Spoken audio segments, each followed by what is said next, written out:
Now think about the last thing you tried to learn. Maybe it was for work. Maybe it was a new skill. Maybe it was something you read in a book or watched in a video. Got it. Good. Now answer me this. Can you explain it to a 10-year-old? Yes. Okay, let that question hang. Open your eyes. If you hesitated, if you thought, well, maybe, sort of, I think so, then here's the hard truth. You don't actually understand it, and that's okay. Because today, I'm going to teach you the exact trick Richard Feynman used to become one of the greatest minds in physics. The same trick that helped him win a Nobel Prize. The same trick that made him legendary for being able to explain the most complex concepts in ways that anyone could understand.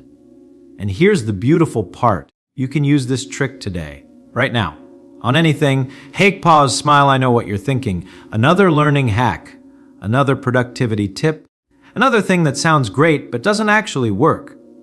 But this is different, because this isn't about tricks or shortcuts. This is about understanding how your brain actually works and then working with it, not against it. So let me tell you a story. It's 1961. Feynman is at Caltech, already a famous physicist, and a student approaches him with a question. Professor Feynman, the student says, can you explain why spin 1/2 particles obey Fermi-Dirac statistics? Now, this is a standard quantum mechanics question. Any physics professor could rattle off the answer. There's an equation, there's a derivation, there's a textbook explanation. Feynman pauses, he thinks, and then he says something unexpected. I'll prepare a freshman lecture on it. The student is confused. A freshman lecture for an advanced quantum mechanics concept. But Feynman is serious. He goes away to prepare. Slow down here. A few days later, Feynman comes back, and he says, you know what? I couldn't do it. I couldn't reduce it to freshman level, which means we don't really understand it. All right, let that land. Let me repeat that. A Nobel Prize winning physicist, one of the smartest humans who ever lived, just admitted that he didn't really understand something. Not because he couldn't do the math, not because he didn't know the equations, but because he couldn't explain it simply. And in that moment, Feynman articulated something profound. If you can't explain something simply, you don't understand it.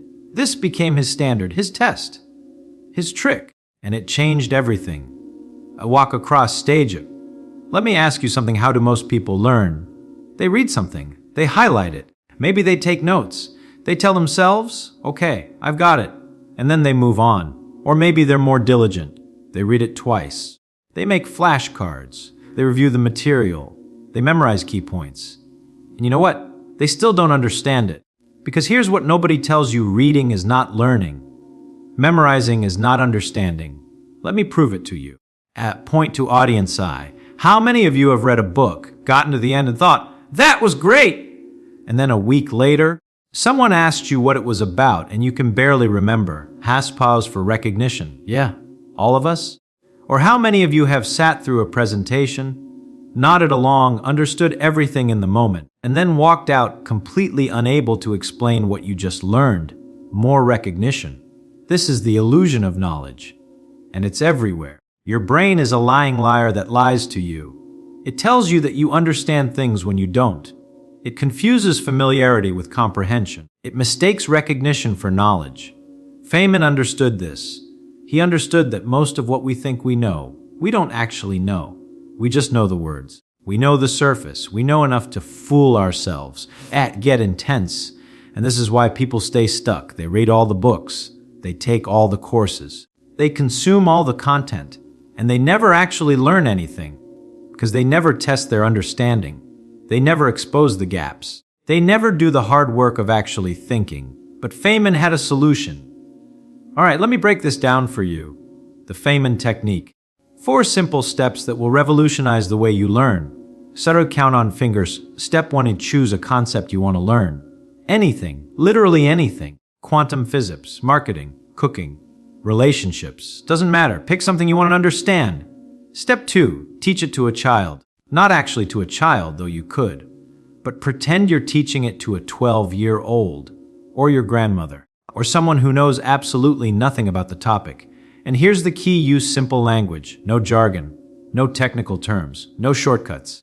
If you want to explain how an engine works, you can't just say combustion chamber and move on. You have to explain what combustion is, what a chamber is, why it matters. Step 3, identify gaps and go back to the source material. This is where it gets interesting, because when you try to explain something simply, you will get stuck, guaranteed. You'll hit a point where you realize, wait, I don't actually understand this part. Akaspausa, that moment, that's gold. That's where learning happens. Because now you know exactly what you don't understand. You're not fooling yourself anymore. You've exposed the gap. So you go back. You study that specific part. You break it down. You figure it out. Step 4, simplify and use analogies. Once you understand it, make it even simpler. Use analogies. Use metaphors. Use stories. Because if you can connect new information to something people already understand, they'll get it instantly. Thar snap fingers said like that. Now, you might be thinking, okay, that sounds nice, but why does this actually work? A fair question. Let me tell you what's happening in your brain. Or get excited about this. When you read something, your brain creates a very shallow neural pathway. It's like walking through tall grass once, you barely make a trail. But when you try to explain it, when you struggle to find the words, when you reorganize the information in your own way, your brain has to work. It has to fire multiple neural pathways. It has to connect different areas. It's like walking through that grass 50 times. You create a highway. This is called elaborative rehearsal in neuroscience. And it's the most effective way to create long-term memories and deep understanding. But there's more. When you identify gaps, when you get stuck trying to explain something, your brain enters a state of productive confusion.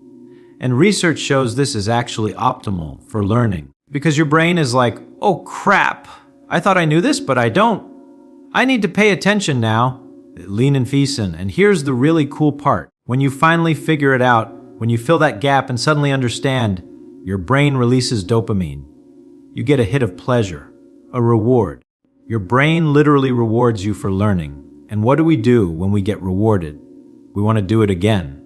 This is why Feynman loved learning. It wasn't just intellectual curiosity. It felt good. Let me tell you how Feynman actually used this in his life. Far share this story with energy. There's this famous story about Feynman at Los Alamos during World War II. They're building the atomic bomb. The stakes couldn't be higher. And there are all these young scientists, brilliant people, working on incredibly complex problems. But they're stuck. They're making mistakes. They're confused. So Feynman starts teaching them. Not lecturing, teaching. He breaks everything down to first principles. He uses simple language. He draws pictures. He makes analogies. And suddenly people start understanding. Not just memorizing formulas, but actually understanding what they're doing and why. One of his colleagues later said, Feynman didn't just know physics. He understood it so deeply that he could make anyone else understand it too. That's the power of this technique. Another example. After Feynman won the Nobel Prize, he got depressed. Yeah, seriously, because physics wasn't fun anymore. It had become work. It had become about reputation and publishing and being serious. So you know what he did? He started playing again. He'd watch a plate wobble in the cafeteria and think, I wonder why it wobbles that way. And then he'd work out the equations. Not because he had to, not because someone asked him to, but because he was curious. And he'd explain it to himself as if he were teaching it to a child.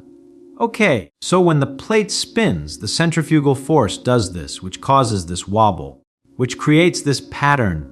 From that play, from that childlike curiosity and simple explanation, came some of his most important work on quantum electrodynamics. The work that won him the Nobel Prize started as play, and it started with simple explanations. As I get into teaching mode. Okay, enough theory. Let's get practical. How do you actually do this? Let's say you want to learn about compound interest. Basic financial concept, right? Everyone says compound interest is important. You've heard it a million times. But do you actually understand it? Let's test it using the Feynman technique. Step 1, you pick your concept. Compound interest. Step 2, you explain it to a child. Okay, so imagine you have $100, and you put it in a special piggy bank that gives you $10 extra every year. Cool, right? So after 1 year, you have $110. But here's where it gets interesting. In year 2, you don't just get $10 again. You get $10 on your original $100, plus you get $1 extra on the $10 you earned last year. So now you have $121. And every year, You earn money not just on what you started with, but on all the money you've earned along the way. So your money grows faster and faster. But pause, see what I just did? I didn't use the word principal. I didn't use the word interest rate. I didn't use a formula. I used a piggy bank and simple numbers. Step 3. Identify gaps. Maybe you realize, wait, what if the interest rate changes? What if you take money out? What if you add money in? Great. Now you know exactly what you don't understand. Go research those specific questions. Step 4 is simplify further. Compound interest is like a snowball rolling down a hill. It starts small, but as it rolls, it picks up more snow. And the bigger it gets, the more snow it picks up each time around. Eventually, you have a massive snowball. Now anyone gets it. But here's where people screw this up. Let me tell you the 3 biggest mistakes. I count them out key. Mistake number 1, using jargon as a crutch. People try to explain something, but they can't resist using technical terms. Well, it's basically a paradigm shift in the operational framework. Stop. If you're using big words, you're hiding. Feynman was famous for this. He'd stop people mid-sentence and say, "Pretend I'm your grandmother. Explain it again." And suddenly, they'd realize they didn't actually understand what they were talking about. Mistake number 2, not actually writing it down or saying it out loud. People think they can do this in their head. They can't. When you force yourself to write or speak, you expose the gaps. You can't fake it. Your brain can't skip over the hard parts. 8 point ahead, so your brain will lie to you. Yeah, I understand that part.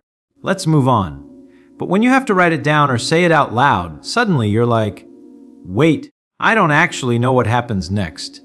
Mistake number 3, giving up too soon. This technique is uncomfortable. It's supposed to be. Because you're going to realize how much you don't understand. Most people hit that discomfort and quit. They think, this is too hard. I'm not smart enough. Wrong. You're just finally seeing the truth. And that's where the real learning begins. Get encouraging. Push through. Embrace the confusion. That's your brain building new pathways. Now let me tell you one of Feynman's secrets within the secret. Analogies. This is what separated Feynman from other physicists. He was a master of analogies. I share examples. Someone asks him to explain quantum electrodynamics. Impossible to explain, right? It's one of the most complex theories in physics. Feynman explains it like this. Imagine you're playing catch in the dark. You can't see the ball, but you know someone threw it because you caught it. That's kind of like how particles interact. We can't see the interaction itself, but we see the results. Is that technically perfect? No, but does it give you a foothold to start understanding? Absolutely. Or take his famous explanation of why ice is slippery. Most scientists would talk about pressure, induced phase transitions, and reduced friction coefficients. Feynman said, imagine you're walking on ball bearings. That's basically what's happening. There's a thin layer of liquid water acting like tiny rolling balls under your feet. Gesture. Instant understanding. Here's why analogies work so well. Your brain learns by connecting new information to things it already knows. If you give your brain a bridge, it's like this thing I already understand. It crosses that bridge instantly. Without analogies, you're asking your brain to build understanding from scratch. With analogies, you're giving it a shortcut to comprehension. And this is key for the Feynman technique. When you're explaining something, always ask yourself, what is this like? What does this remind me of? Here's something wild that Feynman discovered. The best way to learn something is to teach it. Sounds backwards, right? How can you teach something you don't know? But that's exactly the point. Get philosophical. When you position yourself as a teacher, even if you're just teaching yourself or an imaginary child, something shifts in your brain. You become responsible for the information. You can't just passively absorb it. You have to actively organize it, structure it, translate it. There's this concept in psychology called the protégé effect. Studies show that students who prepare to teach material to others learn it more thoroughly than students who just study it for themselves. Why? Because when you're going to teach something, you think differently. You ask, what's the core idea here? What are the most important parts? What would confuse people? How do I make this clear? Point out P. Those are the questions that lead to deep understanding. Feynman knew this intuitively. That's why he loved teaching. Not because he wanted to show off how smart he was, though he could be a bit of a showman, but because teaching forced him to understand things at a deeper level. He once said, "I couldn't do it. I couldn't reduce it to the freshman level." That means we really don't understand it. We don't understand it because we can't teach it. That's the standard. That's the bar. All right, let me give you the formula, the exact process you can use right now to learn anything. Present this as a clear system. First, consume the material. Read it, watch it, listen to it. Second, close the book or video. No peeking. Third, get a blank sheet of paper. Fourth, write at the top how I would explain this topic to a 12-year-old. Fifth, write or speak your explanation. No jargon. Simple words only. Sixth, circle every point where you got stuck. Seventh, go back to the source and study only those parts. Eighth, repeat steps 3 through 7 until you can explain it without getting stuck. Ninth, add analogies to make it even clearer. 10th, test yourself by explaining it to someone else or by recording yourself. Emphasize this as, that's it. 10 steps? You can do this in 20 minutes for a simple concept, an hour for something complex, a few sessions for something really difficult. But here's the magic. After you do this, you'll understand that concept better than 99% of people who studied it, because most people never expose their gaps. They never test their understanding. They convince themselves they know something when they don't. You'll actually know it. Let me show you how this works in different areas of life. Go through examples for students. Stop highlighting textbooks. Stop making flashcards that just have definitions. Instead, after each chapter, close the book. Write how I would explain this chapter to my younger sibling. When you get stuck, that's what you need to study. I promise you, 1 hour of Feynman technique study beats 10 hours of passive reading.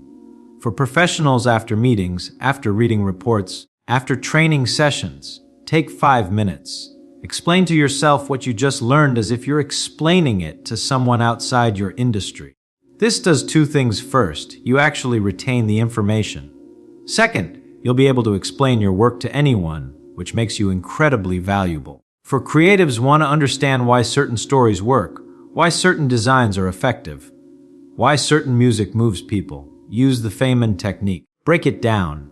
Explain it simply. Find the principles underneath the surface.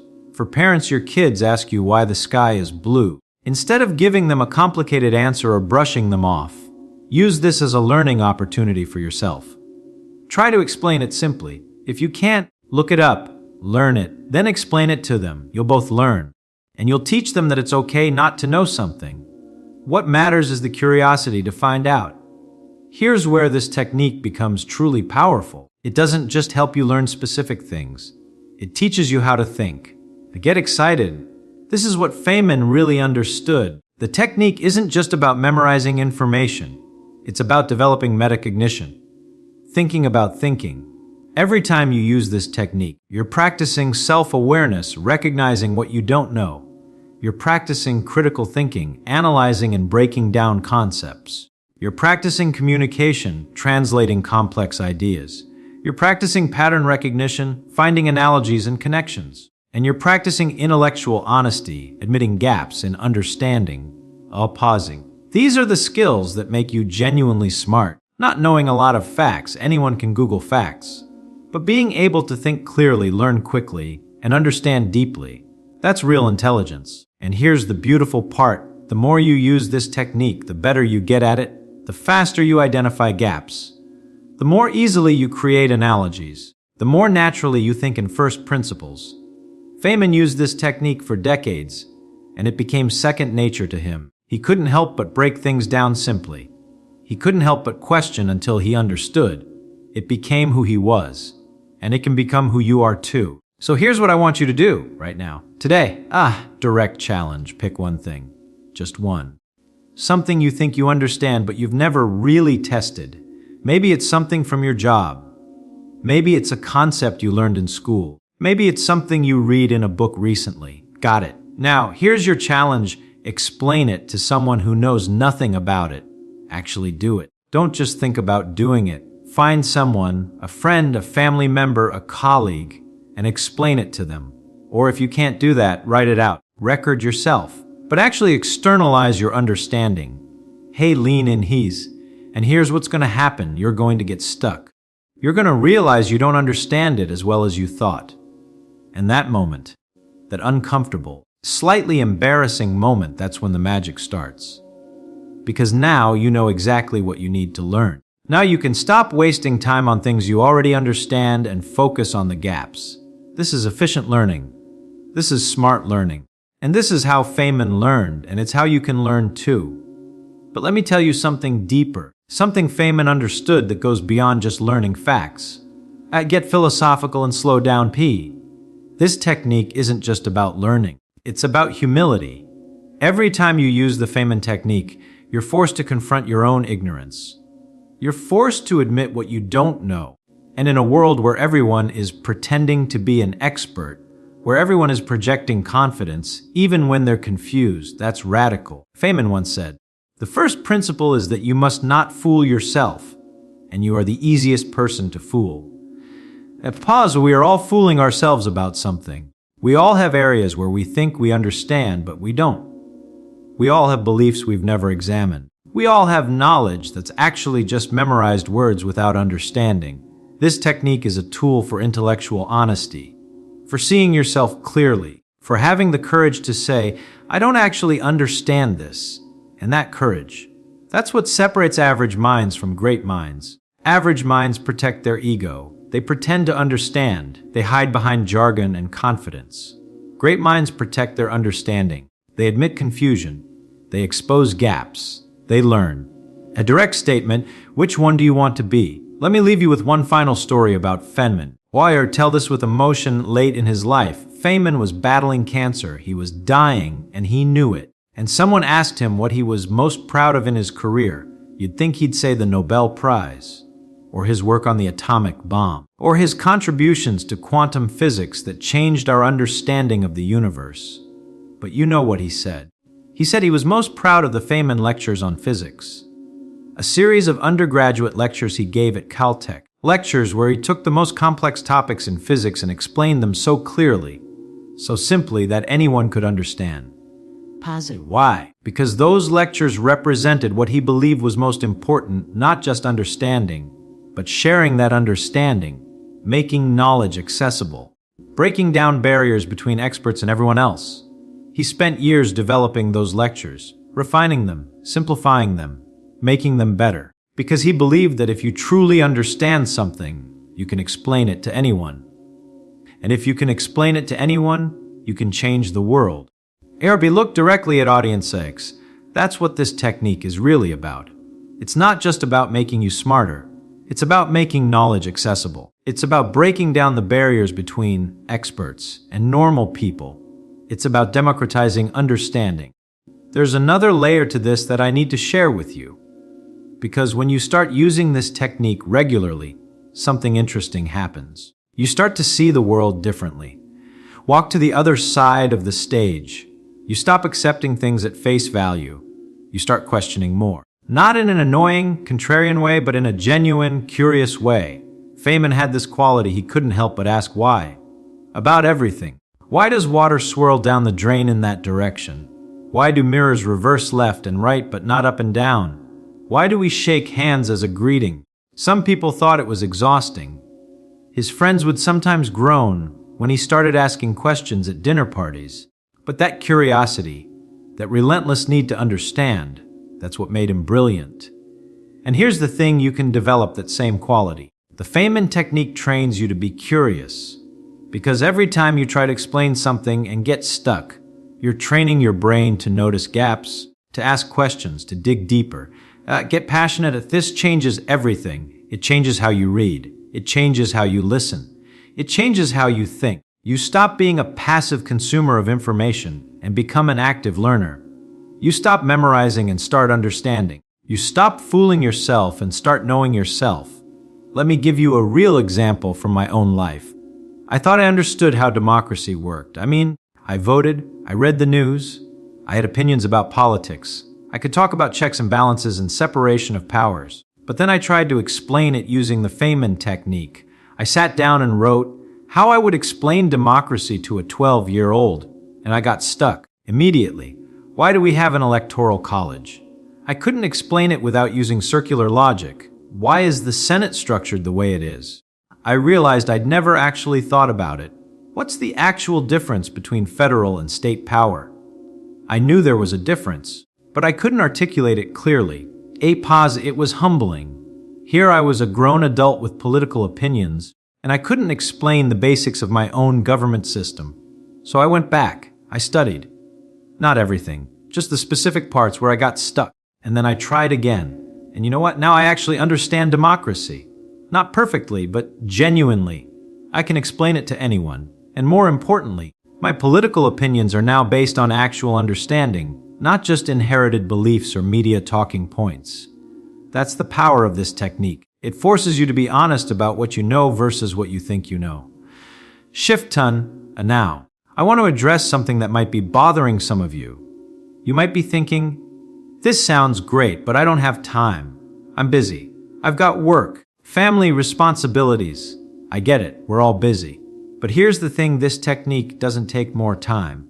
It takes less time. Think about it. How much time do you waste right now reading things you forget? Sitting in meetings you don't understand? Taking courses that don't stick? Watching videos that don't teach you anything? What if instead of consuming 10 hours of content and retaining 10%, you spent 3 hours using the Feynman technique and retained 90%? Do the math gesture. That's more effective learning in less time. Feynman wasn't successful because he spent more hours studying than everyone else. He was successful because he studied more effectively. He didn't waste time fooling himself. He didn't waste time on shallow learning. He went deep, he went fast, and he moved on.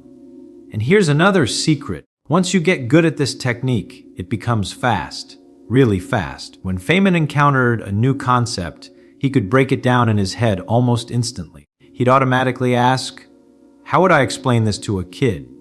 And if he couldn't, he'd know exactly what he needed to learn. That's skill. The ability to quickly identify what you don't understand. That's a superpower. It means you never waste time studying things you already know. You never fool yourself into thinking you understand when you don't. You go straight to the gaps and fill them. I prefer point to audience, imagine having that ability. Imagine being able to look at any topic and immediately know, I understand these 3 parts, but I don't understand these 2 parts. Let me focus on those. That's efficient learning. That's what this technique gives you. Let me tell you about another time Feynman used this approach, and it's one of my favorite stories. I sure share this story with energy. Sir Feynman was once asked to serve on a committee evaluating science textbooks for California schools. He agreed, thinking it would be straightforward. Look at the books, see if they're accurate, give feedback. But when he started reading the books, he was horrified. The books were full of words, big words, scientific-sounding words. But when he tried to understand what they were actually teaching, he realized they weren't teaching anything. There was one book that had a whole chapter about energy. It defined energy. It categorized different types of energy. It used the word energy on every page. But it never explained what energy actually is. It never gave students a way to understand it, to visualize it, to connect it to their experience. Feynman tried to explain energy the way the textbook did. He couldn't. It was just circular definitions and empty terminology. So he tried explaining it his way. Energy is like money. You can't see money directly. You see dollars, coins, checks, bank accounts. Energy is the same. You can't see energy directly. You see motion, heat, light, sound. But just like you can convert dollars to coins to checks, you can convert motion to heat to light. It's all the same thing in different forms. Boom. Now a kid understands energy, but the textbook couldn't do that because whoever wrote it didn't actually understand energy deeply enough to explain it simply. And this, Feynman realized, was everywhere, in schools, in businesses, in government, people using complex language to hide simple ideas. Or worse, using complex language to hide the fact that they have no ideas at all. Get serious, this is why the Feynman technique matters. Not just for you, but for society. Because we live in a world where complexity is mistaken for intelligence, where jargon is mistaken for expertise, where confidence is mistaken for competence. And that's dangerous. When politicians use complex language to avoid explaining their policies, that's dangerous. When companies use buzzwords to avoid explaining their products, that's dangerous. When experts use jargon to avoid admitting they don't know something, that's dangerous. The Feynman technique is a weapon against that. It's a tool for cutting through bullshit. It's a standard for honesty. If someone can't explain their idea simply, they don't understand it. Period. Point directly at audience, and you have the power to hold people to that standard. When someone gives you a complicated explanation, you can say, "Can you explain that more simply?" When someone uses jargon, you can say, "Pretend I'm 12. What does that mean?" You'll be amazed how often people can't do it. And you'll be amazed how clarifying it is when they can. Now, I want to talk about something Feynman discovered that goes even deeper. He realized that understanding isn't just about breaking things down. It's also about building them up. Shift to a more thoughtful tone. See, there are two ways to learn something. You can take something complex and break it into simple parts. That's analysis. That's what we've been talking about. But you can also take simple parts and build them into something complex. That's synthesis. And that's where creativity lives. Feynman was brilliant at both. He could take quantum mechanics and break it down into simple ideas anyone could understand. But he could also take simple ideas and combine them in new ways to create breakthroughs nobody had thought of before. And the Feynman technique trains both skills. When you're trying to explain something simply, you're doing analysis. You're breaking it down, finding the core components, understanding the relationships. But when you're creating analogies, when you're connecting new information to things you already know, when you're reorganizing ideas in your own way, that's synthesis. That's creativity. Get excited. This is why people who master this technique don't just become better learners, they become better thinkers, better problem solvers, better creators. Because they can move fluidly between breaking things down and building things up. Between understanding and innovation, Feynman did this constantly. He'd learn about biology by breaking it down to first principles, and then he'd see connections to physics that biologists had missed. He'd learn about computing and see possibilities that computer scientists hadn't considered. He'd learn about art and find insights that applied to science. That's the ultimate goal here. Not just to understand individual topics, but to see connections between topics. To build a web of understanding that lets you think across disciplines, combine ideas in novel ways, solve problems nobody else can solve. And it all starts with being able to explain things simply. Let me give you one more practical example before we wrap up. And this one is personal. Get vulnerable. I used to think I was pretty good at communication. I could write, I could speak, I could present. People would tell me I explained things well. But then I started really using the Feynman technique, not just occasionally, but systematically, on everything. And I realized I wasn't as good as I thought. I was good at sounding smart. I was good at using the right words. I was good at performing knowledge.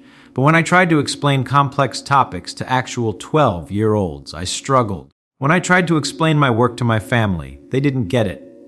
When I tried to teach something without using any technical terms, it was hard. I had been fooling myself. So I practiced. I used the technique over and over, on my work, on things I read, on ideas I had, everything. And slowly, I got better. Not just at explaining things, but at understanding them.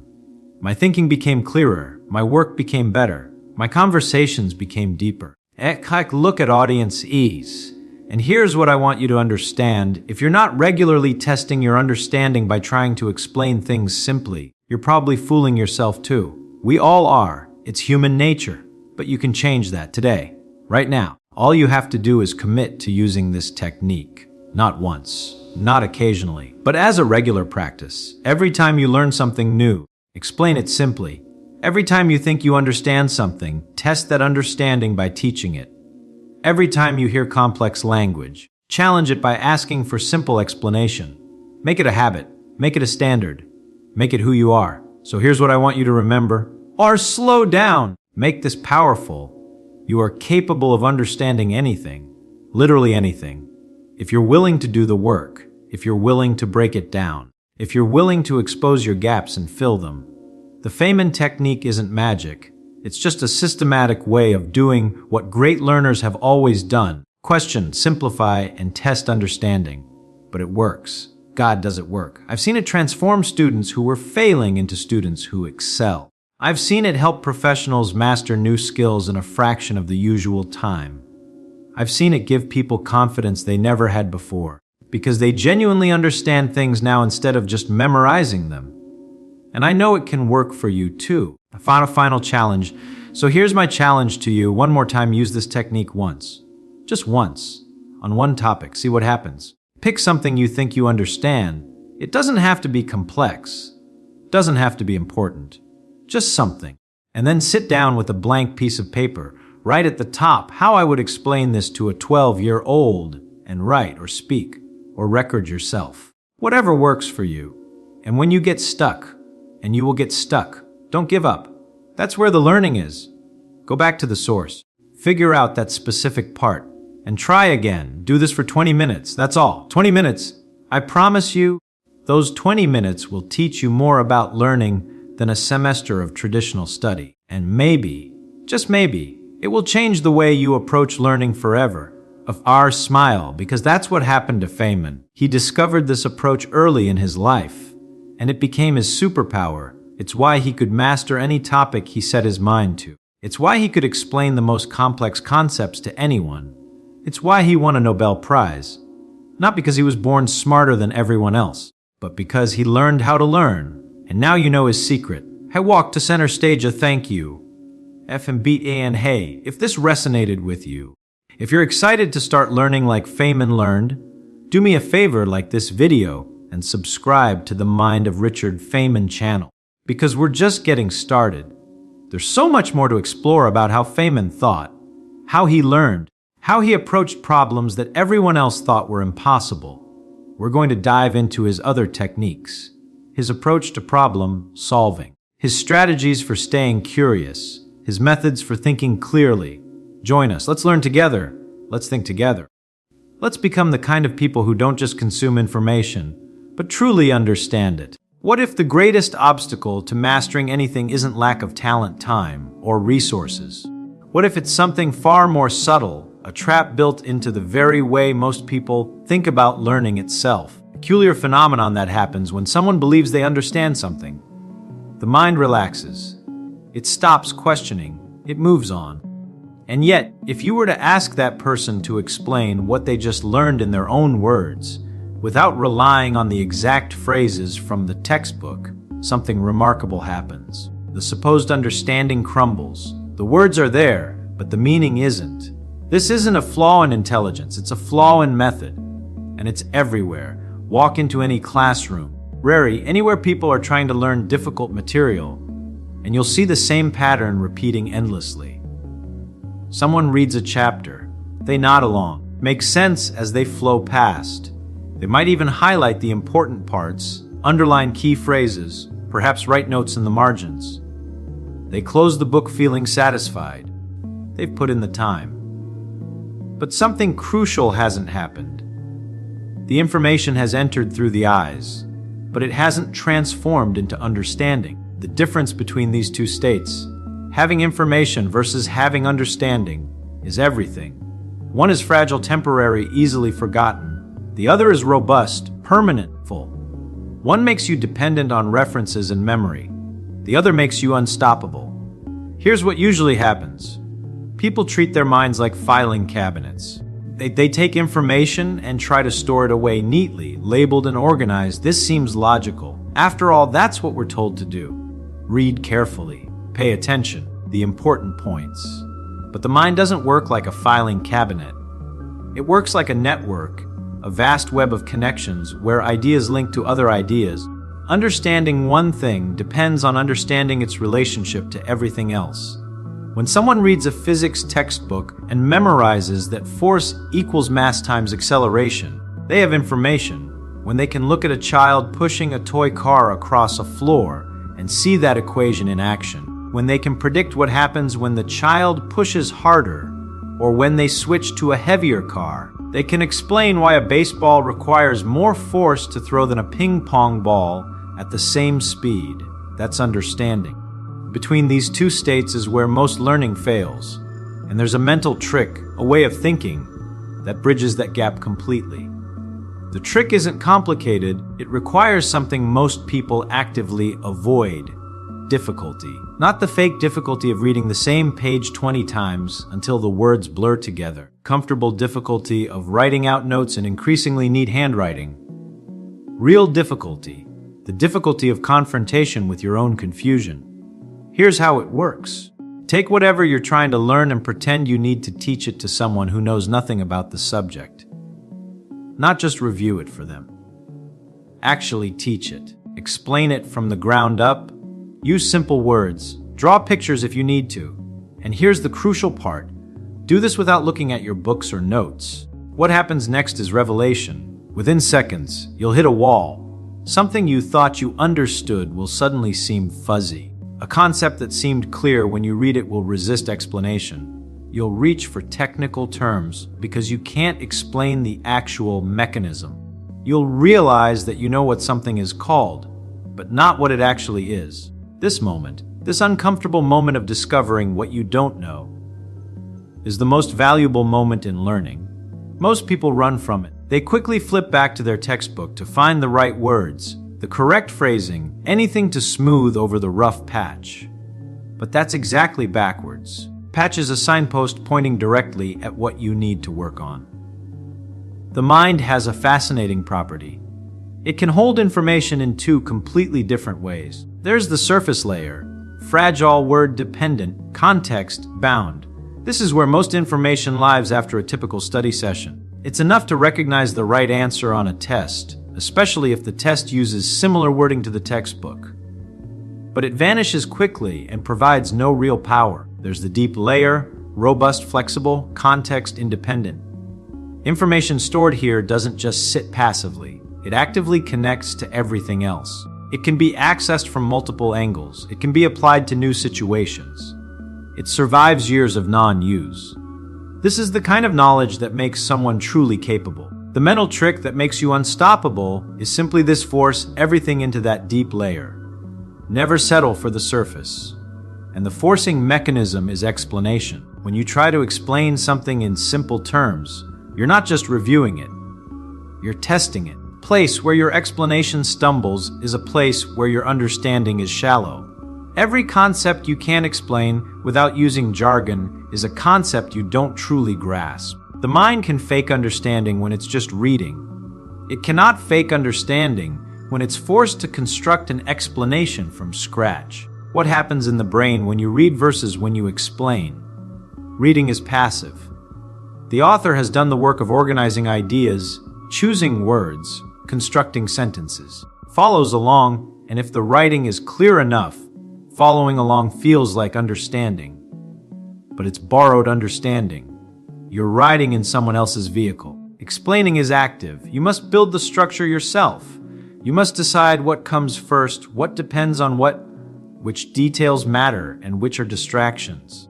You must find your own words, your own examples, and most importantly, confront every gap in your knowledge head on, because there's nowhere to hide when you're the one doing the explaining. Here's the deeper principle at work. Standing isn't a thing you have. It's a thing you do. It's an active process of connecting new information to existing knowledge, of seeing patterns, recognizing the same principle operating in different contexts. You can't do this passively. The connections don't form themselves. They require effort, struggle, mental work. Someone truly understands something, they can explain it multiple ways. They can start from different points. They can use different analogies. They can adjust their explanation based on what the listener already knows. This flexibility is the signature of deep understanding. It means the knowledge isn't trapped in a single form, as a string of words.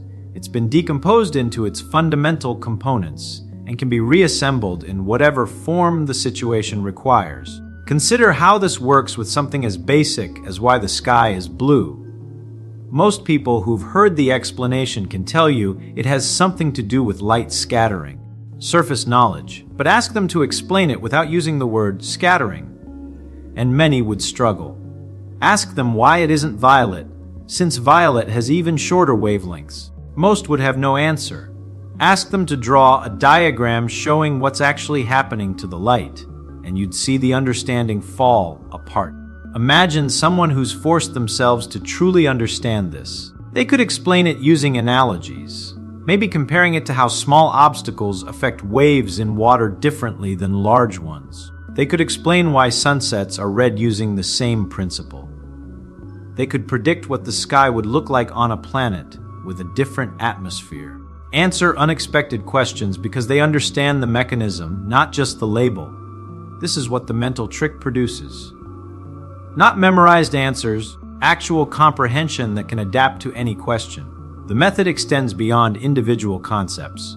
It works for entire subjects, complex systems, interconnected ideas. Take any field you want to master: mathematics, physics, biology, engineering, philosophy, whatever calls to you. The traditional approach is to move through it chapter by chapter, topic by topic, feeling satisfied when each section makes sense as you read it. But satisfaction in the moment of reading is not the same as understanding. Instead, after studying any material, close the books. Take a blank sheet of paper. Start explaining the material from scratch as if teaching someone. Don't write out memorized definitions, the concepts in your own words. Draw your own diagrams. Create your own examples. When you hit something you can't explain, mark it. Don't immediately look it up while you're stuck. What exactly don't you understand? What would you need to know to continue? Then, and only then, go back to the material. Don't just reread the section you were stuck on. This time, you know exactly what confused you. You have a specific question. The learning becomes targeted, efficient, passively absorbing information. You're actively hunting for specific understanding to fill specific gaps. This process is uncomfortable. That's how you know it's working. Comfort in learning usually means you're not learning much at all. You're reviewing, rehearsing, reinforcing what you already know. Real learning happens at the edge of your understanding, in that uncomfortable space where things aren't quite clear yet. There's something else happening here too, something subtle but profound. When you force yourself to explain things in simple terms, you're doing exactly what the greatest teachers do. You're stripping away unnecessary complexity. You're finding the essential truth underneath the technical language.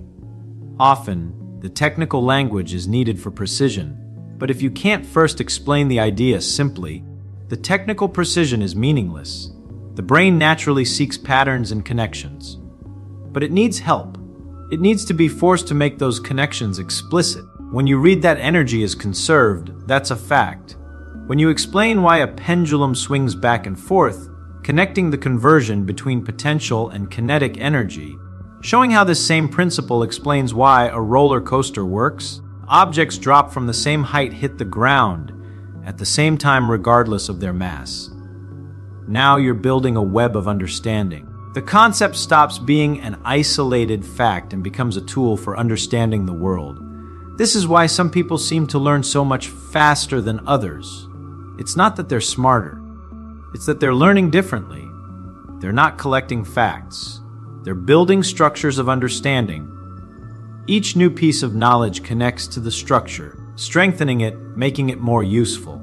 Someone who's just memorizing facts has to remember each piece individually. Someone who's built a structure only needs to understand the connections, and everything else follows logically. Let's make this concrete. Imagine two students studying thermodynamics. Both spend the same amount of time with the textbook. Both can pass the same test at the end of the week. The first student has memorized the laws of thermodynamics. They can state them. They can recognize them in problems. They can plug numbers into equations. 6 months later, they've forgotten most of it. The equations are gone. The specific problems they practiced are gone. If you ask them to explain why an ice cube melts in a warm drink, they might remember it's related to entropy. The connection would be vague. The second student did something different. After reading about thermodynamics, they spent time explaining it without the book. They started with simple questions: what is energy really? Why can't it be created or destroyed? What does that actually mean? They drew diagrams showing energy flowing from hot to cold. They explained why perpetual motion machines can't work. They connected it to everyday experiences. Why a hot cup of coffee cools down. Why a refrigerator needs power. Mixing hot and cold water always gives you lukewarm water. Never one drop of boiling and one drop of frozen. 6 months later, this second student still understands thermodynamics. Because they have better memory, but because they built understanding instead of memorizing facts. The structure is still there. The connections are still there. They can reconstruct the specific equations if needed because they understand what the equations mean. This is the power of the method. It's not a shortcut. It takes time, requires real mental effort, but it produces something completely different than traditional studying. It produces understanding that lasts, that applies, stronger over time instead of fading. Think about any skill you've truly mastered. Not something you've memorized, but something you can actually do. It's riding a bicycle, playing an instrument, speaking a language, working with your hands. Notice how your understanding of that skill isn't a list of facts. It's something deeper, something you can't fully put into words, but that you can demonstrate and apply in countless ways. That's what real understanding feels like in any domain. The mental trick that makes you unstoppable is bringing that same quality of understanding to everything you learn. Most people think that kind of deep understanding only comes with years of practice. But it doesn't. It comes with the right kind of practice. Kind of practice is forcing yourself to explain, to teach, to reconstruct understanding from first principles. Here's what this looks like in practice. Start with whatever you're learning right now. It doesn't matter if it's calculus or carpentry, history or chemistry. After your next study session, close everything, a blank piece of paper, or find a friend who doesn't know the subject. Explain what you just learned as if you're teaching a bright student who's never encountered this material before. Pay attention to where you struggle. Those struggles are information. They're showing you exactly where your understanding is weak. Don't judge yourself for the struggles. Be grateful for them. They're making the invisible visible. Without this process, you'd think you understood everything perfectly, right up until you needed to actually use the knowledge and found it wasn't there. When you find gaps, resist the urge to immediately look up the answer. Sit with the confusion for a moment. Think about what specifically is unclear. Is it a concept you don't understand, a connection you can't see, a step in the logic you can't follow? Identifying exactly what you don't understand is itself a profound form of understanding. Go back to your materials with a mission. You're not rereading everything. You're hunting for specific answers to specific questions. This makes the second pass through material incredibly efficient. You know what you're looking for. Your mind is primed to grasp it. Then explain it again. The second time through will be better, smoother, more connected. But you'll probably still find weak spots. That's fine. That's the process. Each cycle of explaining, finding gaps, filling them, and explaining again takes you deeper into genuine understanding. The beauty of this method is that it scales. You can use it for learning a single concept in 20 minutes or mastering an entire field over years. The principle is the same. Never settle for feeling like you understand. Prove to yourself that you understand by constructing explanations from scratch. There's one more aspect worth noting. You develop this habit, this refusal to accept surface understanding. Something interesting happens. You start seeing through complexity everywhere. You start recognizing when others don't really understand what they're talking about, even if they use impressive terminology. You develop a kind of intellectual honesty that's rare. You know the difference between knowing names and knowing things.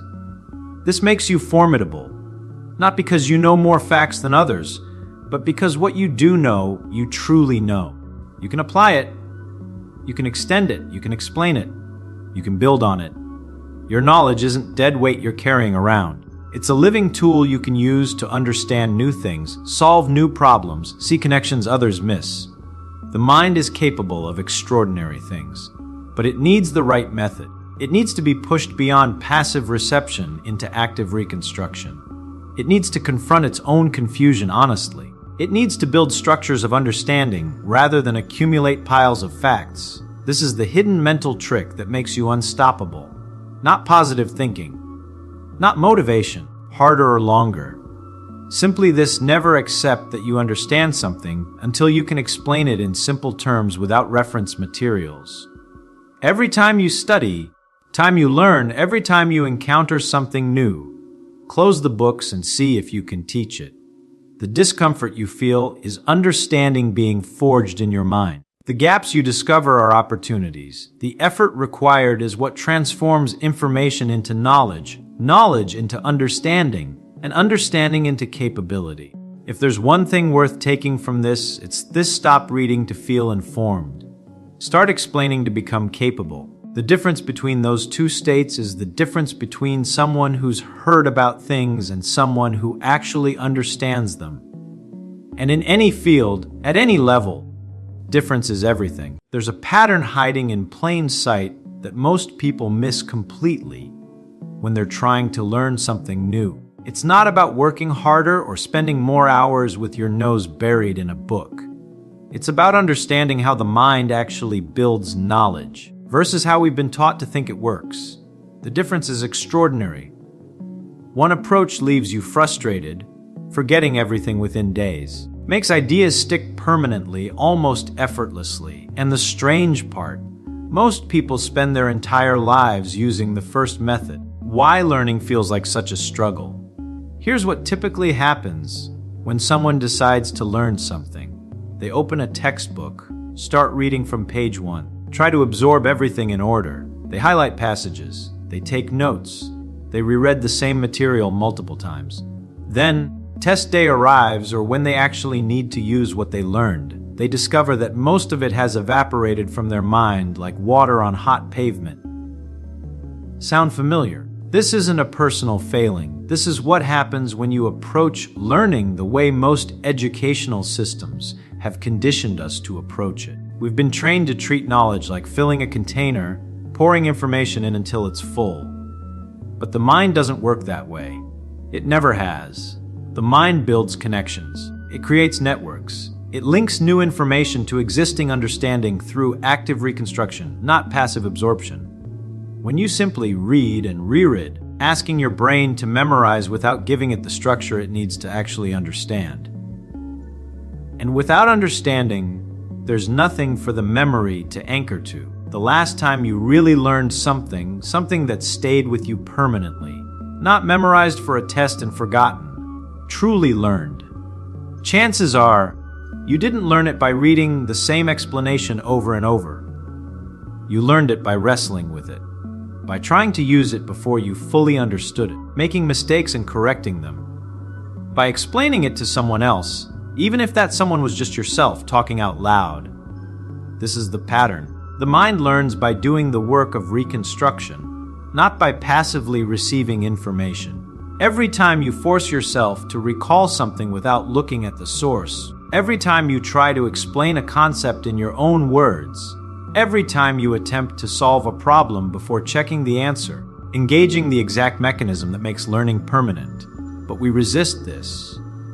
We resist it because it feels harder. It feels less efficient. When you're reading a textbook, you're making progress.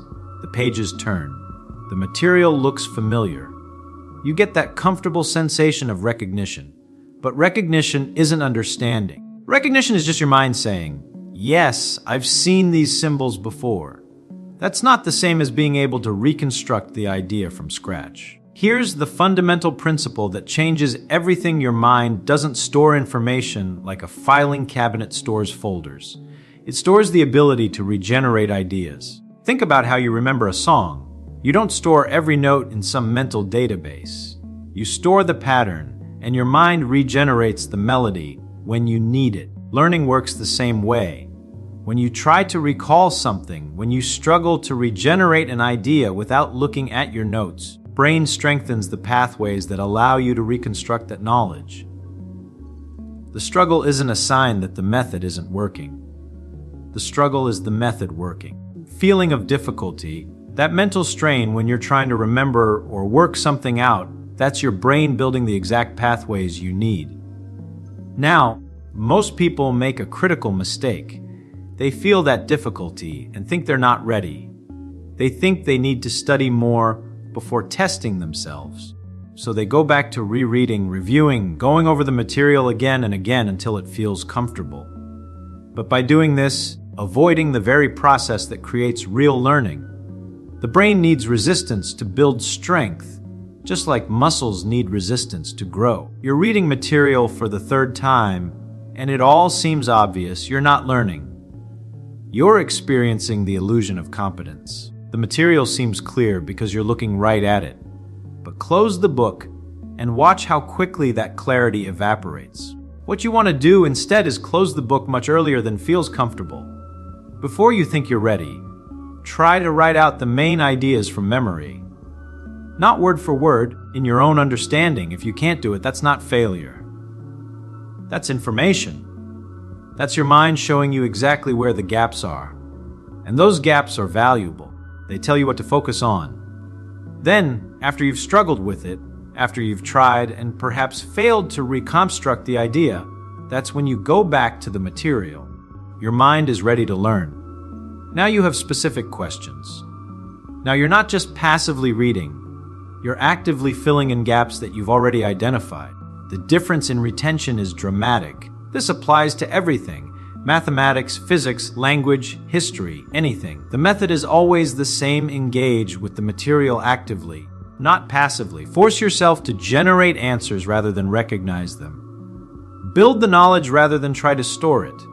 Let's take mathematics as an example. Most people approach learning mathematics by reading through example problems, following along with the solution, nodding when it makes sense, and then moving on to the next problem. Even copy the solution into their notes. Then when they sit down to do problems on their own, they're stuck. They can't replicate what seemed so clear when they were looking at the example. Why? Because watching someone else solve a problem and solving it yourself are completely different mental activities. When you're watching, you're following a path someone else has cleared. When you're solving, you're clearing the path yourself. And it's only in clearing that path that you actually learn where the obstacles are and how to navigate around them. The effective approach is this: look at a problem, close the book, try to solve it. Even if you have no idea where to start, try anyway. Write something down. Make an attempt. The attempt itself, even if wrong, prepares your mind to understand the solution in a way that passive reading never could. When you then look at the solution, just following steps, you're seeing what you missed, understanding why your approach didn't work, building genuine understanding. The same applies to reading difficult material. Don't just read a chapter from start to finish, taking notes along the way. Instead, read a section, close the book, and try to explain the main idea to yourself, out loud if possible. Use your own words. Draw your own diagrams. If you can't do it, if the explanation falls apart or doesn't make sense, that tells you exactly what you need to reread. You're not rereading everything. You're strategically going back to the specific parts that you couldn't reconstruct. This makes studying more efficient, not less. You spend less time overall because you're focusing your effort exactly where it needs to go, then spreading it equally across material you already understand and material you don't. Now, there's a deeper reason why this pattern works. It has to do with how knowledge exists in the mind. Understanding isn't a thing you possess. It's a process you can perform. When you truly understand something, what you have is the ability to reconstruct the reasoning, to regenerate the concept from fundamental principles. You don't need to remember every detail because you can derive the details from the underlying structure. This is why someone who genuinely understands a subject can explain it in multiple ways, can answer questions they've never heard before, can adapt their knowledge to new situations. Retrieving memorized answers. They're generating answers based on their understanding of how things work. And how do you develop that ability to generate rather than retrieve? Practicing generation. By forcing yourself to work things out rather than looking up answers. By explaining concepts in your own words rather than repeating the textbook's words. By solving problems rather than reading solutions. The mind is remarkably good at finding shortcuts. If you give it the option to recognize an answer rather than generate one, take that option every time. Recognition is easier, faster, requires less energy. But recognition doesn't build understanding. Generation builds understanding. This looks like in practice. Suppose you're trying to learn the physics of how objects fall. The standard approach would be to read about gravity, read the equations, study example problems, maybe do a few practice problems that are very similar to the examples. You'd feel like you understand because the equations look familiar and the examples make sense. But now try this before reading anything. Try to figure out on your own what determines how fast something falls. Just think about it. Come up with hypotheses. Does the weight matter? Does the height matter? Write down your ideas. They'll probably be wrong. That's fine. That's perfect, actually. Now, when you read the actual explanation, you're not just passively receiving information. You're comparing your ideas against what's really happening. You're seeing where your intuition was right and where it was wrong. You're building understanding by seeing the contrast between your initial model and the correct model. This creates learning that sticks because you're not just memorizing facts, understanding why those facts are what they are and not something else. This works for everything. Before reading a historical account, ask yourself what you think happened and why. Before learning a formula, try to derive it yourself from principles you already know. Before accepting an explanation, try to come up with alternative explanations and see if you can figure out why they don't work. You're not trying to reinvent everything from scratch. You're preparing your mind to understand by engaging it actively. You're creating questions that the material will answer. A mind with questions learns differently than a mind that's just trying to absorb whatever it's given. The beautiful thing about this approach is that it makes learning interesting. Actively working things out when you're testing your understanding, when you're catching your own mistakes, you're engaged. You're not bored. The mind likes problems. It likes puzzles. Give it the work of figuring things out and it performs magnificently. Ask it to sit still and absorb information passively, and it rebels. This is also why explaining concepts to others is so powerful for learning. When you explain something, you can't rely on recognition to generate the explanation from your understanding, and in doing so, you immediately discover what you actually understand versus what you only thought you understood. The gaps become obvious. The places where your explanation gets fuzzy or circular, those are exactly the places where your understanding is incomplete. You don't need another person for this to work. Explain concepts to yourself. Pretend you're teaching an invisible student. Write out explanations as if you're writing a textbook.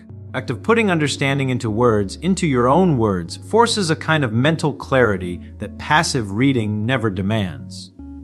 And here's something crucial: afraid of making mistakes during this process. Mistakes aren't obstacles to learning. They're part of the mechanism of learning. When you try to solve a problem and get it wrong, when you try to explain something and realize your explanation doesn't make sense, that's not wasted time. That's your brain identifying exactly where to focus its effort. The education system has trained us to fear mistakes, to see them as failures. But in actual learning, mistakes are incredibly valuable. They show you the difference between what you thought you knew and what you actually know. They create the mental friction that leads to real understanding. So make mistakes deliberately before you know how to solve them. Attempt explanations before you've mastered the material. Test yourself before you feel ready. Every mistake is information. Every gap you discover is an opportunity to build genuine understanding rather than the illusion of knowledge. Think about how children learn to speak. Study grammar rules and vocabulary lists. They try to communicate, make mistakes, get corrected, try again. They're constantly generating language, testing what works, adjusting based on feedback. It's messy and full of errors, but it works. They develop the ability to generate language rather than just recognize it. Apply that same principle to any kind of learning. Generate first. Test yourself first. Try to work things out before looking up the answer. It feels harder because it is harder in the right way. Hard in the way that builds capability rather than just creating the temporary sensation of familiarity. The pattern is simple. Engage actively with what you're learning. Force yourself to reconstruct rather than recognize. Build understanding through the work of generation, passive absorption of information. Test yourself before you feel ready. Make mistakes and learn from them. Explain concepts in your own words. Struggle with problems before looking at solutions. This isn't a trick or a hack. This is just aligning your study methods with how the mind actually learns. The mind learns by building the capacity to regenerate knowledge, not by trying to store it like data in a file. Give your mind the work of regeneration, and it will build genuine, permanent understanding.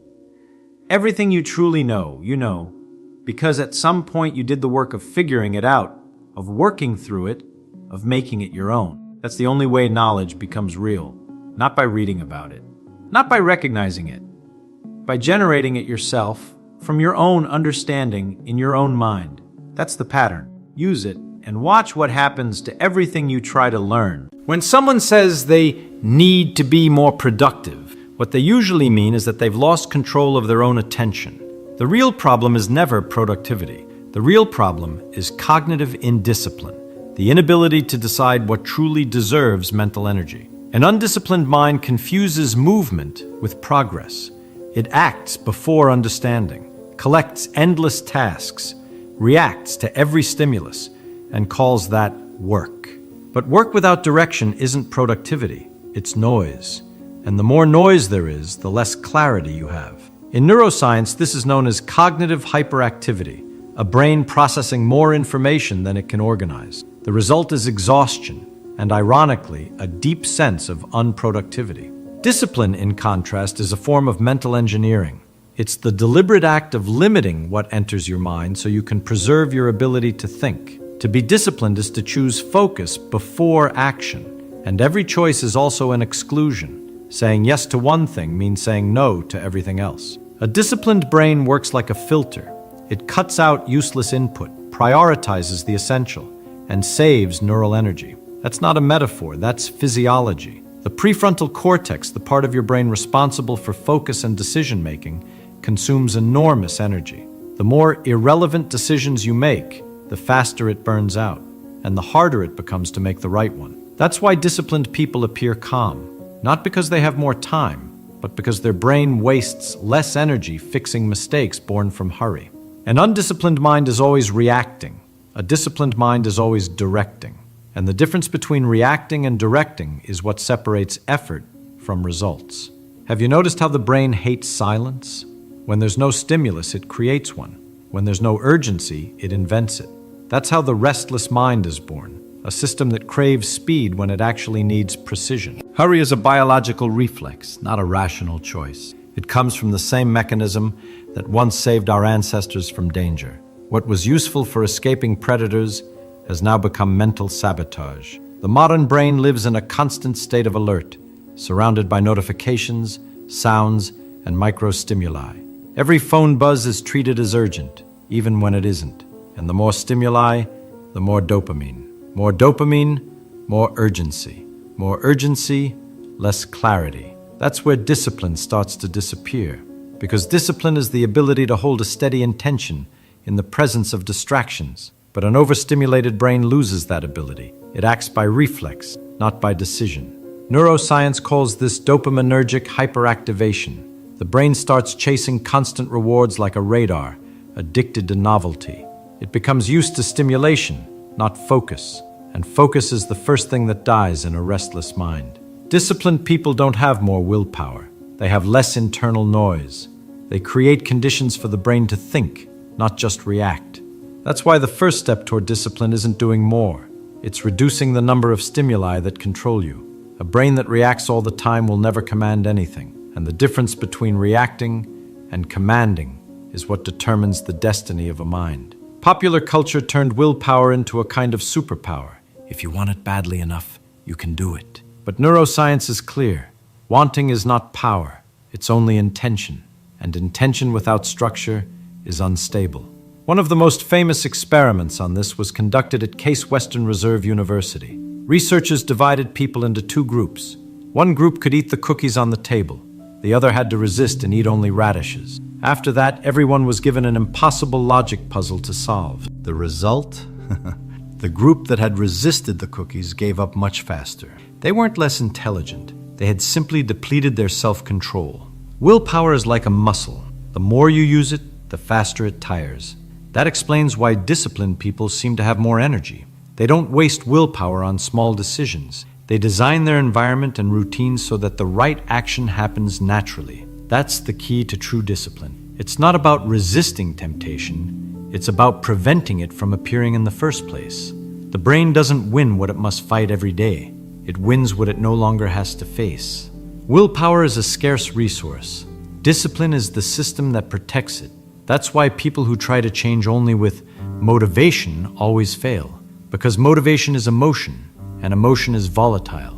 Discipline is design, and good design doesn't rely on constant effort. It relies on intelligent structure.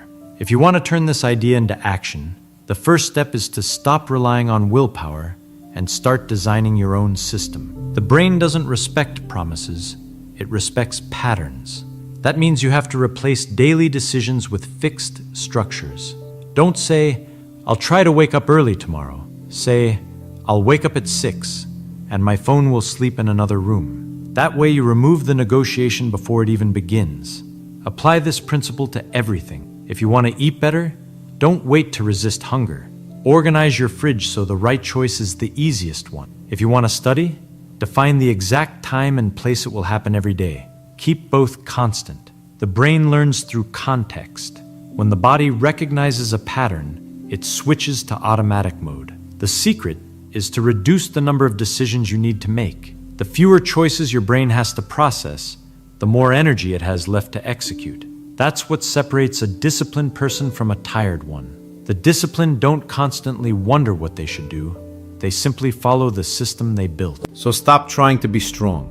Start being strategic. Design your days the way an engineer designs a machine, with processes, not with hope. Self-control isn't the act of resisting. It's the result of having prepared the environment so that resistance isn't necessary. The human brain is a machine built for efficiency. It hates conscious effort. Anything that can be turned into a pattern, it turns into one. Anything that can be automated, it automates. That's why habits are so powerful and so dangerous. They don't ask for permission. A repeated behavior gets encoded into automatic circuits outside your conscious control. The mind starts executing it on its own, like a background program running quietly beneath awareness. Discipline is exactly that, a mental code, learned and repeated until it becomes natural. Disciplined people don't wake up every day fighting laziness. They wake up and execute, because disciplined behavior has already become part of their neural identity. Science calls this implicit learning, the type of learning that happens without you realizing it. Each repetition strengthens a neural pathway. Each pathway grows stronger with use, and the stronger the circuit, the less effort it takes to repeat it. But here's a crucial detail. The brain doesn't judge whether a habit is good or bad. It only understands that something has been repeated. A disciplined mind doesn't depend on willpower. It depends on structure, repeated and consistent. Once you understand that, you realize that discipline isn't an emotional state. It's an algorithm. Every thought, every choice, every moment of resistance costs energy. The brain makes up only 2% of your body, but it consumes up to 20% of all available energy. And the area that burns the most is the prefrontal cortex, the region responsible for decision, focus, and control. When you feel tired without having done anything physical, that's your prefrontal cortex burning out. It depletes itself every time you need to decide what to do, resist an impulse, or switch between tasks. That's why undisciplined people are always exhausted. Not because they work more, but because they waste energy on useless decisions. They overthink before acting, and then act without knowing why. They live in a loop, decide, give up, regret, and decide again. The disciplined mind, on the other hand, works with economy. It reduces the number of decisions that need to be made. Everything that can be standardized is standardized. Everything that can be removed is removed. That's why highly disciplined people often seem calm, even detached. It's not a lack of emotion, it's cognitive efficiency. They treat attention as a finite resource and protect every fragment of it. Focus isn't strength, it's energy management. You don't lose discipline because you're weak. You lose it because you waste energy on the wrong things. A brain divided among 1,000 stimuli can't sustain intention in any of them. From a neuroscientific point of view, being disciplined means learning to reduce the cost of decisions. It means turning the essential into routine so that your prefrontal cortex only works on what truly matters. The less energy you waste deciding, the more energy you have left to build. That's the math of discipline. Fewer decisions, more consistency. Less effort, more progress. You're not as free as you think. Most of what you call choice is just a response to the environment. The brain is a machine of adaptation. It reads what's around it and acts accordingly, long before you're even aware of it. Neuroscience calls this environmental priming, external stimuli that shape your automatic behaviors. A simple example: if your phone is on the table, you'll look at it. Not because you decided to, but because your brain has been conditioned to react to that object. Every element of your environment is a trigger. Some trigger productivity, others trigger distraction. That's why undisciplined people live in conflict. They try to change behavior while keeping the same environment. Discipline doesn't grow in chaos. The environment must support the behavior you want to repeat and make the wrong one harder to perform. It's a biological rule. The brain always follows the path of least resistance. If sweets are in the cupboard, you'll eat them. If your phone is by your bed, you'll reach for it. If the people around you live distracted, you'll imitate them. That's not weakness.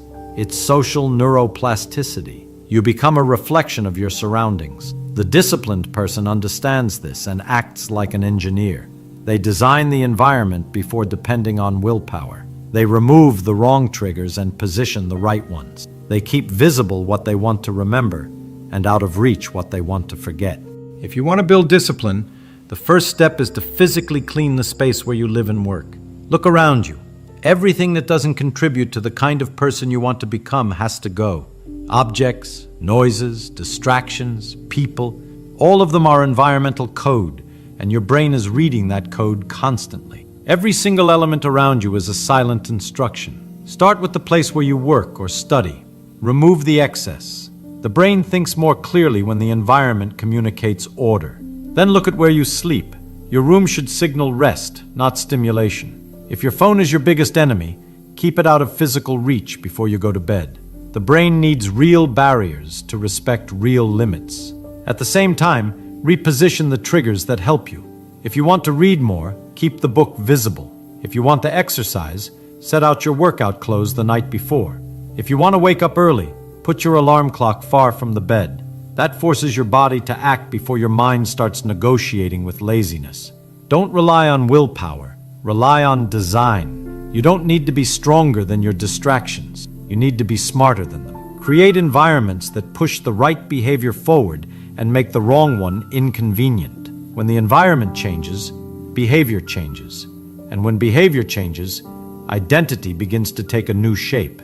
That's how discipline is built intelligently, through spatial design, not through resistance. The brain adapts to everything it repeats, including the world around it. So if you really want to change, don't start from the inside out. Start with what surrounds you, because the world around you is programming your brain every single day, with or without your permission. The brain is the best student in the universe, but it doesn't learn from words, it learns from repetition. Every time you repeat an action, the same neurons fire together, and when they fire together, they form stronger connections. That's what neuroscience calls synaptic plasticity. Discipline is simply using this principle in your favor. It's not about forcing yourself to change, but about teaching the brain until it learns to act on its own. And the kind of learning that truly reshapes behavior is implicit. It happens beneath awareness. To train your brain to learn automatically, follow a simple structure. First, pick a single, measurable behavior. Nothing vague like, I'll change my life. Choose something concrete and observable. I'll study for 30 minutes. I'll walk for 10. I'll meditate for 5. The brain learns through repetition of specific patterns, not abstract intention. Then, repeat the action at the same time and in the same place until it feels automatic. Consistency creates predictability, and predictability creates neural comfort. The more stable the context, the faster the brain binds the behavior to the environment. And finally, never break the chain. Each day of repetition is a vote for the new circuit. Each break Reset's part of the process. That's why consistency matters more than intensity. Even on bad days, do the minimum required. The goal is simply to keep the pathway alive inside the brain. That's why fighting a bad habit is useless. You don't beat addiction by resisting it. You beat it by offering the brain a better reward. Dopamine is the messenger at the center of this process. It's released not when you receive pleasure, but when your brain anticipates it. That means a bad habit isn't fueled by the act itself, but by the expectation of relief. And this is where the scientific strategy of substitution begins. You must change the address of pleasure. Start by identifying the trigger behind the habit. It's rarely the behavior itself that controls you. It's the context that activates it. Notice what comes before: the time, the place, the emotion. Smoking, for example, might not be the addiction. The trigger is the break, the pause, the momentary relief. Then, replace the behavior but keep the trigger. The brain needs continuity, not rupture. If stress is your cue, trade the cigarette for deep breathing, a short walk, or a sport you enjoy. The stimulus stays the same, but the response changes, and over time, the new response grows stronger. Next, increase the reward of the new habit. Pair it with genuine pleasure. Listen to music, track your progress, celebrate small wins. The brain must see that the new path also produces dopamine. Without pleasure, no habit survives.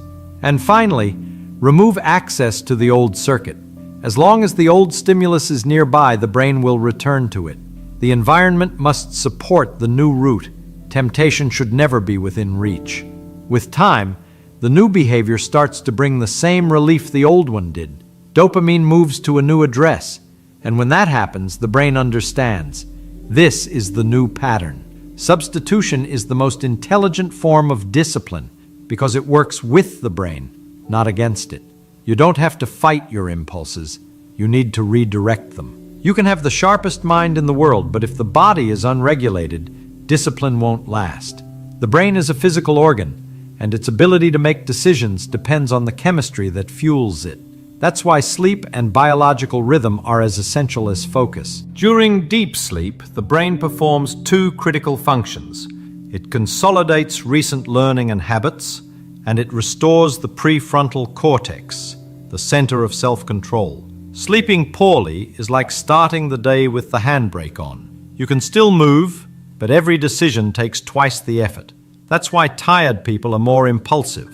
An exhausted brain seeks fast rewards. Discipline begins with the circadian rhythm. The brain operates in roughly 24-hour cycles, what we call the circadian rhythm.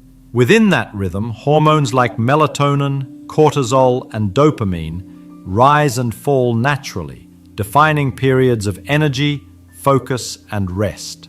Ignoring that rhythm is like trying to swim against the current. Going to bed late, waking up to alarms, and drowning yourself in coffee is the perfect recipe for a restless, unstable mind. You can master your thoughts, control your impulses, and still fail to be disciplined if you ignore the biological clock that governs everything inside you. Discipline isn't only a mental act, it's physiological. The brain, focus, and willpower all follow the rhythm of the body, and when that rhythm breaks, the mind becomes unstable and vulnerable to distraction. Sleep is the first pillar of this structure. During deep rest, the brain maintains the circuits that help you decide and resist. It clears chemical waste, reorganizes information, and reactivates the neural connections linked to memory and self-control. Sleeping too little is like trying to think with loose wires. You can still reason, but the system keeps short-circuiting. Impulsivity rises, focus fades, and willpower drains faster. The body operates in cycles called circadian rhythms, roughly 24-hour variations that regulate everything: mood, energy, concentration, and hormone release. When you sleep and wake at random hours, you force the brain to recalibrate the system every single day. That steals energy and destroys consistency. Disciplined people don't control time. They align with it. That's how they sustain stable energy, while the rest of the world swings between euphoria and exhaustion. If you want to train your brain for discipline, start with the body. Set a fixed bedtime, ideally before 11 p.m. That's when your body activates its natural restoration processes. Wake up close to sunrise. Natural light signals the brain that a new cycle has begun, balancing cortisol and dopamine. Before bed, eliminate artificial stimuli. Screams trick the brain into believing it's still daytime, blocking the release of melatonin, the hormone that prepares you for rest. Dim the lights, slow the pace, and repeat this every night. With time, your brain will recognize the pattern and fall asleep on its own, without struggle. Discipline is born from predictability, and sleep is the ultimate training in predictability. Sleeping well isn't indulgence, it's strategy. It's the moment when the brain rebuilds itself for the next day. A rested body decides better, resists more, and thinks clearly. The undisciplined try to control the mind without tending to the body. The disciplined understand that body and mind are one system, and that rest is a structural part of the order that keeps everything standing. Every human behavior is driven by a reason, but most people never bother to find theirs. They say they want to change, but they don't know what they're chasing or what they're running from. Without clarity, the brain simply doesn't obey. The human mind is wired to seek pleasure and avoid pain. Those two poles form the most primitive and most powerful motivational system that exists. And it's precisely this system that governs discipline. When the reason is weak, the brain chooses immediate pleasure. When the reason is strong, it endures discomfort. Discipline, therefore, doesn't come from strength. It comes from emotional clarity. If you don't know what's at stake, your mind will give up the moment pain appears. To uncover your true why, use a simple but profound method. Ask yourself why 5 times. Each answer pushes you one level deeper toward the truth. You might start with something superficial like, I want to wake up early. But as you keep asking, you reveal the real motive beneath it. I want to wake up early. Why? Because I want more time. Why? Because I want to work on my personal goals. Why? Because I want to change my life. Why? Because I can't stand the feeling of wasting my potential. It's at that final layer that the brain understands. It must feel the emotional consequence of what you want or what you fear losing. Motivation doesn't live on the surface. It lives in meaning. But there's an important detail. The right reason isn't purely positive. The mind also needs a negative reason, something to escape from. Pain is a powerful fuel when consciously directed. Think about what will happen if nothing changes. What will your life, your body, your mind look like 5 years from now? Visualize it vividly. The brain responds to anticipated pain with the same urgency as real danger. A strong why is always dual, something to move toward and something to move away from. That tension creates direction. When you know where you're going and what you refuse to return to, discipline stops being a struggle. It becomes self-preservation.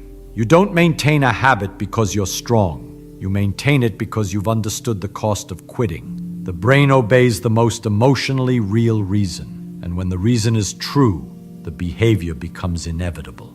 Human beings act according to who they believe they are, not what they say they want. The brain doesn't execute intentions, it executes identities. Every time you say that's just how I am, you're writing a line of code inside your mind, and the body follows that code without question. That's why true discipline begins the moment you stop seeing yourself as someone trying to change and start seeing yourself as someone who is disciplined. Your internal language is the interface of your brain. It shapes behavior long before action ever takes place. When a person says, I'm trying to be organized, the brain hears, I'm not there yet. But when they say, I am an organized person, the brain interprets that as a command for coherence. The mind begins searching for behaviors that confirm that identity. Neuroscience calls this cognitive dissonance, the discomfort of acting against what we believe ourselves to be, and it's exactly that discomfort that stabilizes the new behavior. With each repetition, the brain reinforces the cycle. Action, arrow, coherence, arrow, identity, arrow, new action. Over time, behavior stops being a decision and becomes a natural expression of who you are. But there's a subtle difference between those who change and those who only talk about it. Identity isn't created by affirmations alone. It's built through concrete evidence. The brain believes what it sees you do. Every small, consistent act is a vote for the new self. It's not about doing more. It's about doing enough for the brain to recognize that the new pattern is real. Want to change your identity? Then act as if you already are the person you wish to become. Even if it feels forced at first, your brain is watching and learning. It needs consistent signals, and when it receives them, it rewrites the code. You can rewrite who you are, one action at a time. Every morning you wake up at the time you chose, the brain records, "I am someone who keeps my promises." Every time you choose focus over distraction, it writes, "I am someone who controls my impulses." These micro-evidences build a new architecture, and disciplined behavior begins to emerge automatically. A disciplined mind is, in truth, a coherent mind. It doesn't struggle to do what's right. It simply no longer knows how to do what's wrong, because the wrong no longer fits who it has become. Discipline isn't a talent, it's a construction. And every construction begins with an act of awareness. You now understand that the brain isn't your enemy, it's your laboratory. What you repeat, it records. What you observe, it reinforces. And what you ignore, it erases.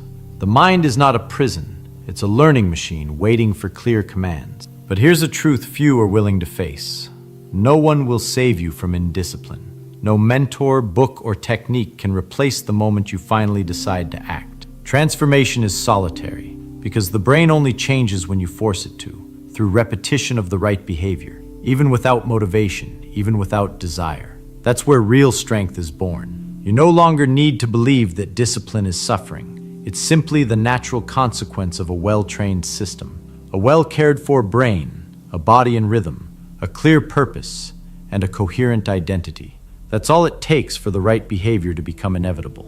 Discipline isn't about doing more. It's about doing what matters consistently until what matters becomes instinct. Now I want you to do something. Pause for a moment and write in the comments, "I am becoming disciplined." That simple sentence is a milestone. When you write it, your brain understands that the decision is real, and real decisions create new neural connections. It's the first command of the new identity you're programming right now. Leave your like, subscribe to the channel, and activate the notification bell. Here, we don't just talk about discipline, we build it through science, reason, and self-awareness. Each video is a lesson for those who want to think better, live better, and master themselves through logic, not emotion. Remember this, a disciplined mind isn't born from strength, it's born from clarity.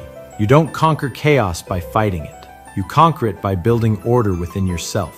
Every day you choose focus over distraction, presence over impulse, purpose over instant pleasure. Your brain records, "This is who I am now." And when that pattern stabilizes, something extraordinary happens. Discipline stops being an effort and becomes your nature. Because the true power is not in controlling the world, but in controlling yourself.